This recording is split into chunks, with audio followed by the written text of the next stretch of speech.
Welcome to the installation of Yakima's hood anchor straps. You can use these as a substitution if you do not have tow hooks for your balance during tie downs. For the front hood, find a strong point by the frame where the wedge can sit properly, then simply shut your hood and tug on the loop to make sure it's secure.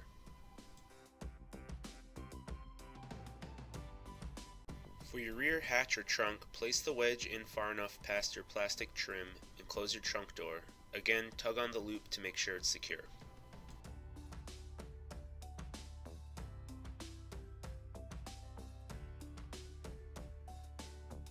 If you have the ratcheting loops, feed the rope through the wheel until it comes out the bottom.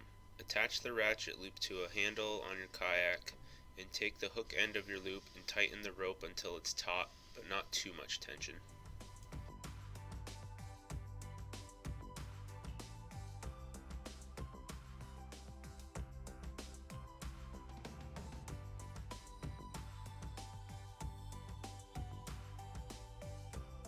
Thanks for watching our video. If you have further questions, visit rackwarehouse.com or call us at 800-272-5362. And always remember, we fit your lifestyle.